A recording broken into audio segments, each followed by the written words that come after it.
This content is not for children, and not just because of the whole Coppa YouTube thing, but also due to a bunch of the games I will be talking about being rated M. War. War never changes. But sometimes the soldiers do!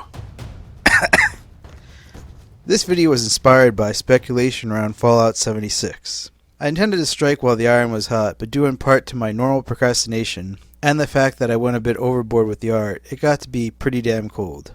Ice cold, in fact. Almost gave up, but I was inspired by Bethesda's recent missteps with their hapless attempts to make up for the buggy mess that was 76. And Outer Worlds moving in on their spotlight. I also figured, what the hell, progress is progress. But that is neither here nor there, as I'm here to talk about the Fallout game that I'd like to see. 76 turned out to be an MMO, therefore not my cup of tea. I mostly play single-player games, as I prefer that sort of narrative storyline that only makes sense in that format. Also, because I play video games to avoid people and schedules and whatnot. These are the same reasons Elder Scrolls Online vaguely interested me, but I'll probably never play despite sinking hours and hours into both those franchises. It's thinking about both those beloved Bethesda franchises that gave me an idea. What if there was a Fallout game that used the Elder Scrolls model rather than the Fallout one? By that I mean, let the player choose between different origins. I am well aware that I'm far from the only one to think this way, but I figured that I would add my voice to the choir in the delusional hope that the game might actually get made before we were living in a post-apocalyptic wasteland. I can see why they go with the stranger in a strange land route, but usually that's so the player can more easily put themselves in the shoes of the protagonist. But since it's an alternate history and we spend more time in the wasteland than the previous world of the vaults, I for one feel pretty at home with the setting. Also, the courier from Not Bethesda's New Vegas showed that it wasn't necessarily imperative for the player to be a vault dweller, or even a human. The courier just as easily could have been a ghoul without much difference to the story. I know technically this was kind of done in Tactics and Brotherhood of Steel, but I didn't play either of those games since they aren't my cup of tea. I realize that I might need to expand my horizons and that I probably won't. Though those games and the companions from the others may help by providing blueprints for what I have in mind. Now on to the main point. For starters, a third of the perks would be related to origin, to really elaborate on the differences. Ghouls, of course, would have radiation immunity. But since most on this list would qualify for that, I would also give them some early perk for minor healing and or AP recovery in radiation. And other perks related to that lead up to becoming a glowing one. It would be balanced out by some people not being particularly fond of ghouls, which would make some social checks extra challenging. Along the same lines would be super mutants having some rad resistance or immunity too, but their main thing would be being big and strong and able to use huge weapons, which is a given, as is the somewhat more interesting feature that many people and places would attack them on sight, which would be reflected by some of their savage perks.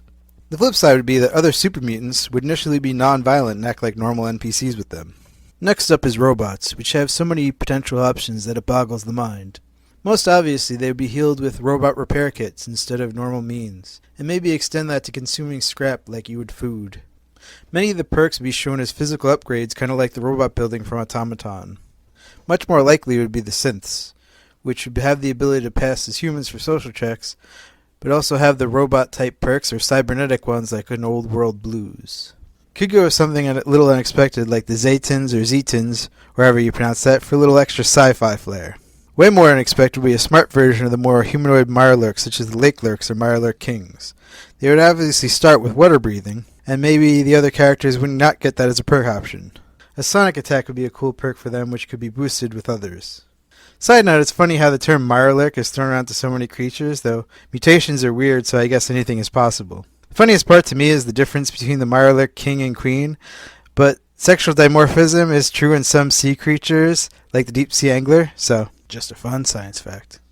Even if Bethesda didn't want to go all out with robots and mutants, they might be inclined with the smaller step of humans from different walks of life, such as the Raider, which is split up into factions for more variety. Either way, it'd be similar to super mutants, in that they don't automatically get attacked by other raiders, and probably be attacked by many people in settlements. Also, like super mutants, they'd probably get some more savage perks, like eating corpses, and they'd be the most fitting for chem-based perks and the like. The tech-hoarding Brotherhood of Steel would likely be a popular choice. Like Raiders, they have potential for separate options due to the Brotherhood's caste-like system of scribes and paladins and whatnot. They would start with energy weapons rather than regular ones, and have the option to pick up power armor much earlier, easier, and cheaper. Also, much of their perks would be related to that type of tech. A bit of a different direction would be an unaffiliated settler type. This wouldn't give you anything to start, but would allow you more options of perk trees to gain throughout the story. I can see this as a good option for players who want a bit of challenge early on, and or want a rads to riches narrative. There are plenty of others they could do as well, obviously, and you kind of have to include the classic Vault Dweller, because otherwise a large number of fans would be understandably disappointed.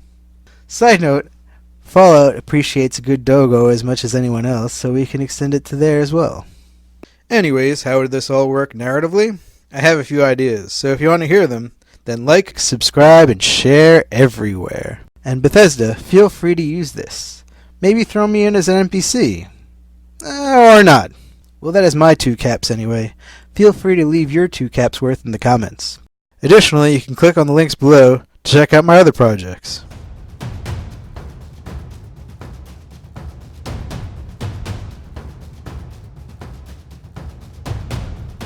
Thanks for listening, and keep an eye out for those death claws.